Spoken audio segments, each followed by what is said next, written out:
Hiya.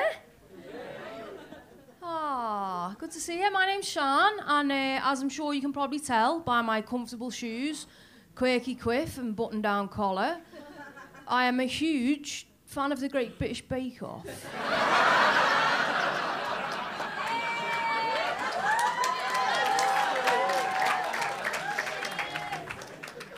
Yeah, a lot of people tell me I remind them of Sue Perkins. I'm not really sure why. Like, yeah, we've both got short hair. Yeah, we both wear glasses. Yeah, we both prefer cake to cock. That's about it, really. Tell you the best thing about being a lesbian called Sian is I've already got a great name for my autobiography. Memoirs of a Gay Sian. That'll be coming out in stages, much like myself.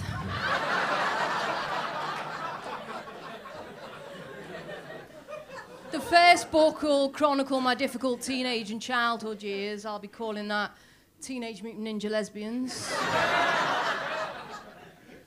Yeah, there'll be a little spin-off book after that, detailing a really brief period in my life when I dabbled with handbags and cock. More of a pamphlet, if I'm honest. Like, probably wouldn't waste your money on that one. Wait for the box set to come out. I definitely wish I had.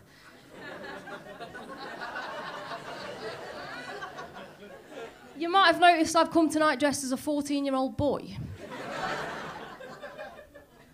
It's all right, I can say that with absolute confidence because I bought this shirt and T-shirt from Zara, boys wear, aged 13 to 14 years. Yeah, it's good, I don't pay VAT, it's great.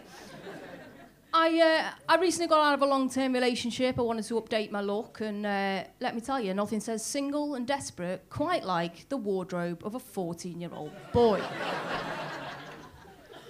There's also no greater boost to your confidence than finding out you've got the same size tits as a 14-year-old boy. Yeah, it is just me tops I get in kids wear. I can't fit in the trousers. My dick's too big. It's also detachable, and I keep it in a box under my bed.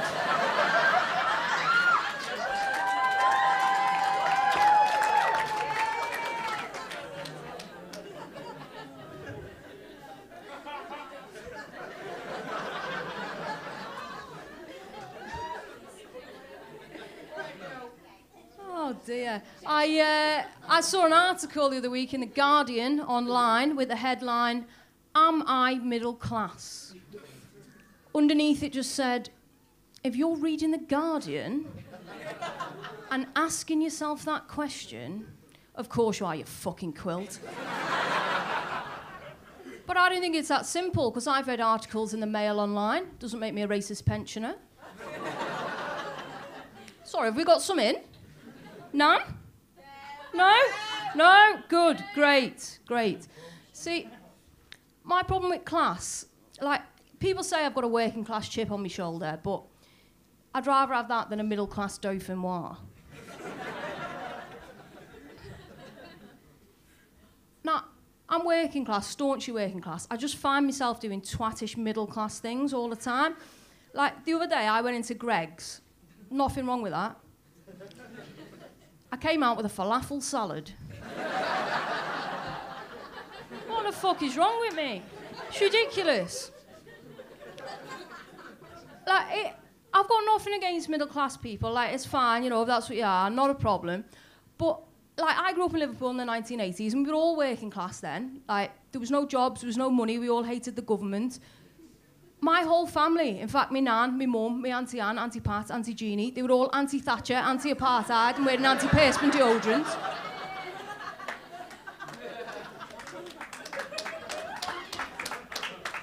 Now, they're all addicted to antidepressants, covered in anti-aging lotion, and spend their time in places like this eating platters of antipasti. And that's social mobility for you. It's a fucking anticlimax. He's all right there. He's okay. You're all right. Yeah. Just, you know, just keep it down a bit, if that's all right. Yeah, cheers, nice one. Was it the bit about the strap-on?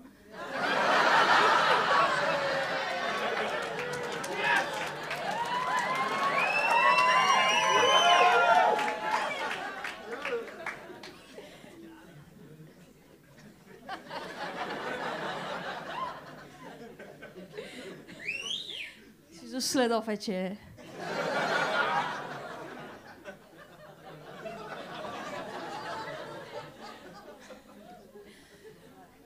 So anyway,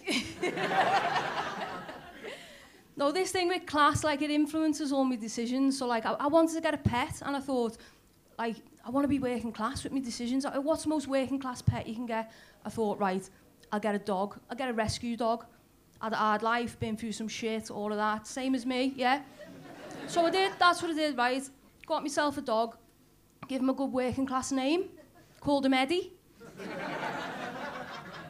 He prefers Edward.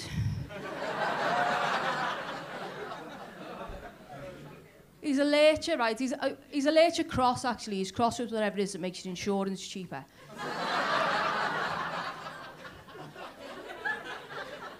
And because he's had a hard life, he was on the street, he was in the shelter, all of that. He's got a few issues. So, like, he's got PTSD. He's got separation anxiety. And the only place he'll sit is somewhere on the autistic spectrum.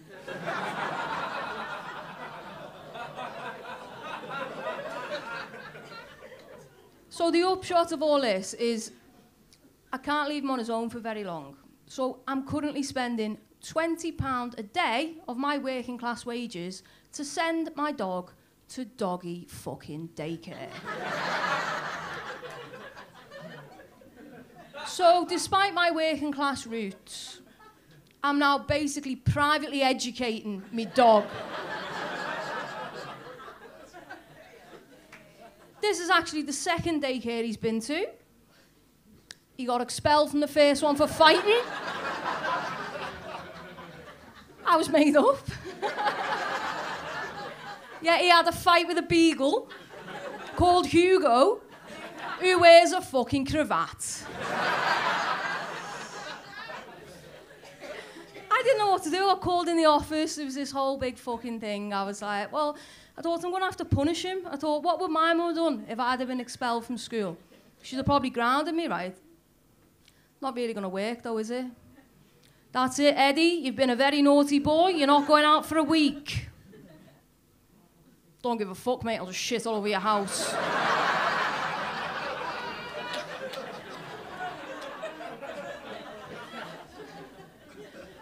So no, I didn't ground him. I just sat him down. I spoke to him about the consequences of his actions. And then I moved him schools to one with smaller class sizes and more inclusive policies. And I've told him if he does it again, I'm going to have to give up work and homeschool him.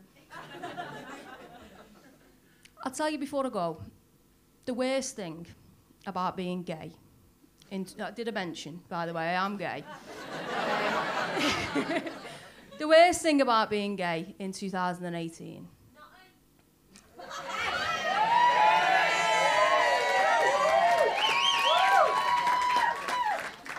That's right. Except what I was going to say was going to make people laugh, not clap. It's all right, don't worry. It's okay.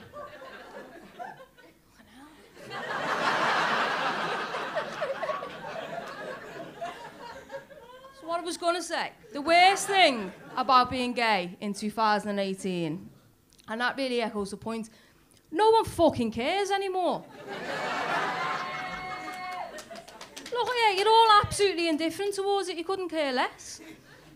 It was a different story 16 years ago when I told my mum I was gay. She said, it's like you're telling me you've killed somebody.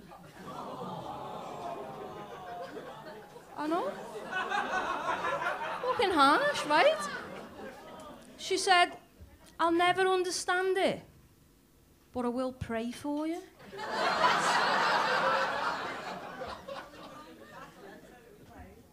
Then she opened up her Bible. She got out one of them little prayer cards, you know, when you get me to go to mass and that. She gave me it. It said, go to hell. I was like, fucking hell, I turned it over. I was like, go directly to hell. Do not pass go. Do not collect £200. I said, Mum, I can see you're upset. I understand you must be disappointed. But please don't try and monopolise the situation.